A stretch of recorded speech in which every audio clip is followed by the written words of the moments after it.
Bismillahirrahmanirrahim.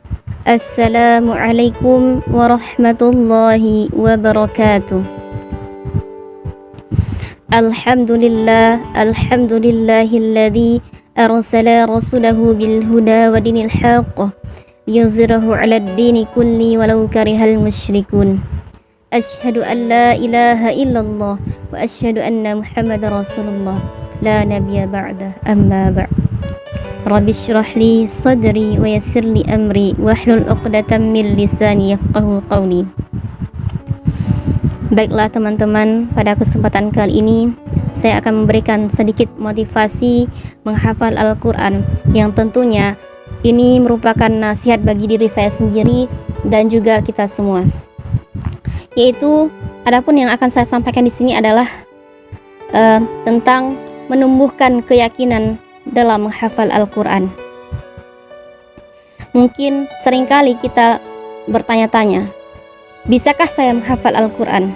Begitulah keraguan yang seringkali kita pertanyakan pada diri kita sendiri. Allah Subhanahu wa ta'ala berfirman dalam surah Al-Qamar ayat 17, 22, 32 dan 40 yang berbunyi, A'udzu billahi minasyaitonir rajim. Bismillahirrahmanirrahim.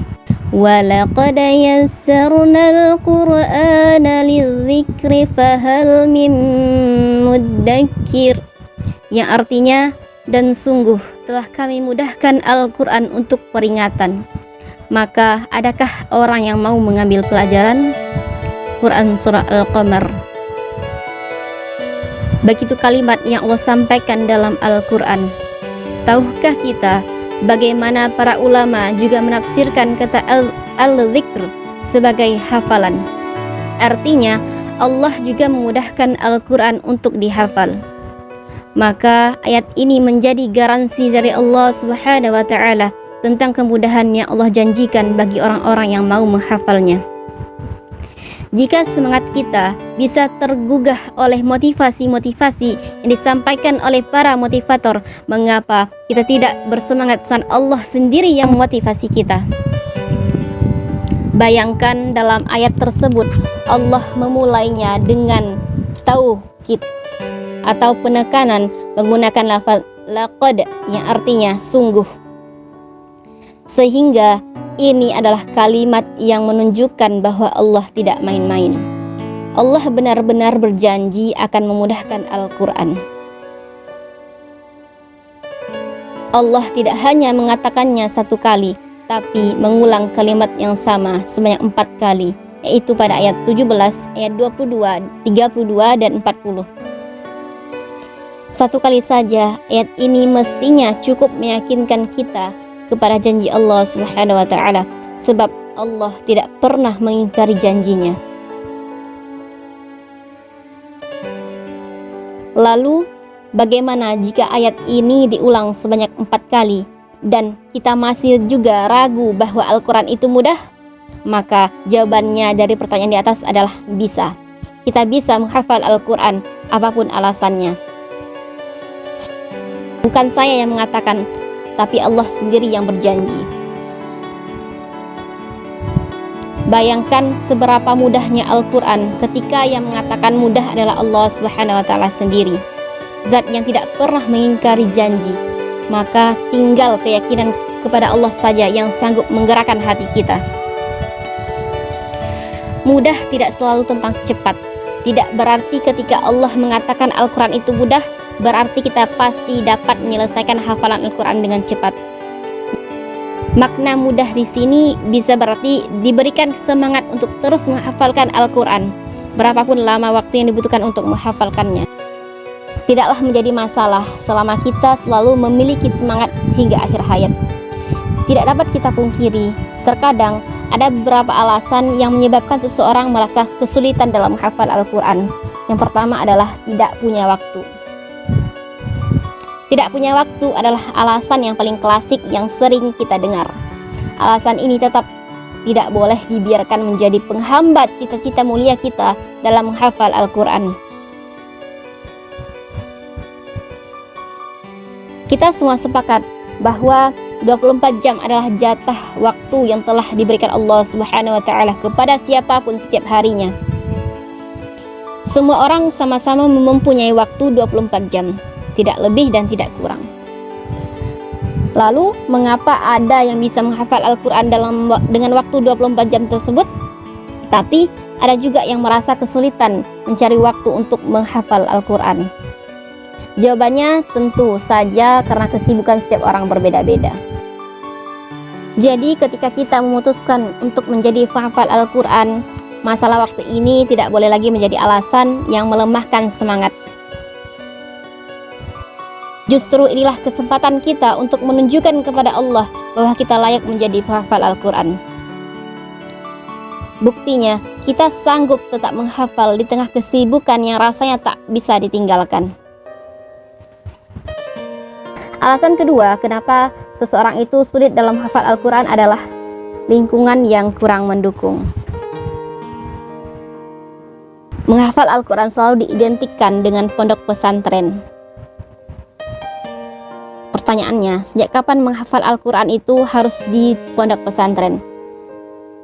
Intinya, jangan menggantungkan proses menghafal kepada lingkungan sekitar atau kondisi yang kita alami. Al-Quran adalah ketenangan, bukan lingkungan yang mempengaruhi interaksi kita dengan Al-Quran, tetapi kita yang harus bisa menciptakan ketenangan dengan Al-Quran dimanapun kita berada. Nah, alasan ketiga, mengapa seseorang itu sulit dalam menghafal Al-Quran adalah merasa tidak pantas karena banyaknya dosa. Jika kita merasa tubuh kita kotor, apakah yang kita lakukan?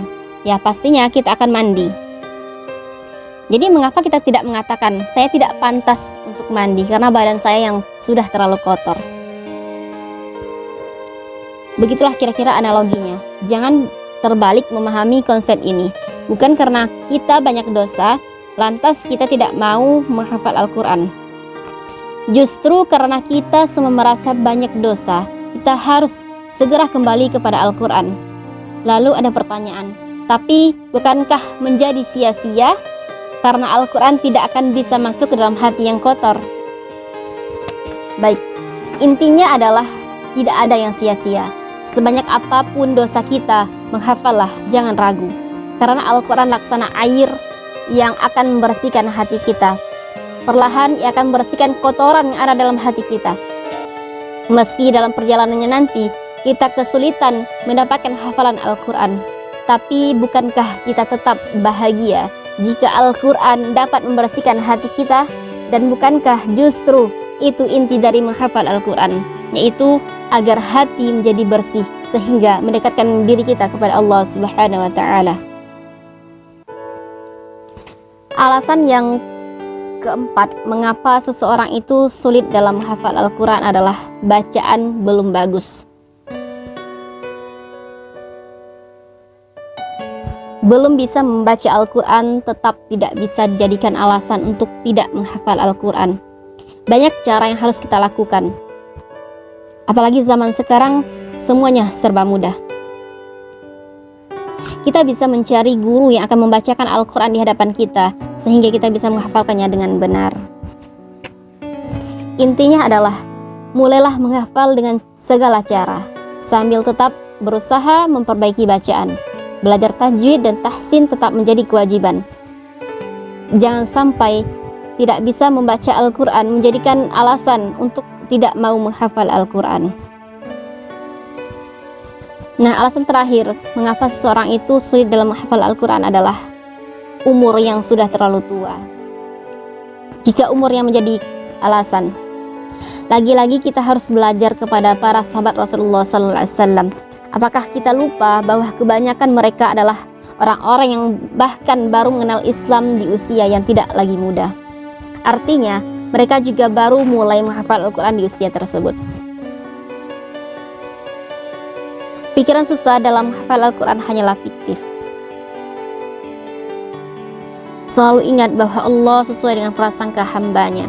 Begitu firman-Nya dalam sebuah hadits qudsi. Artinya, jika kita berpikir bahwa menghafal itu susah, berarti kita berprasangka buruk kepada Allah Subhanahu wa taala bahwa Al-Quran itu tidak akan dimudahkan bagi kita. prasangka itulah yang justru akan membuat susah menjadi kenyataan. Maka dari itu, berprasangka baiklah kepada Allah Subhanahu wa taala.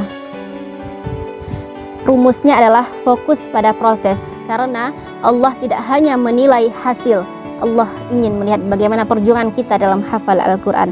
Semoga bermanfaat. Wabillahi taufiq wal hidayah. Wassalamualaikum warahmatullahi wabarakatuh.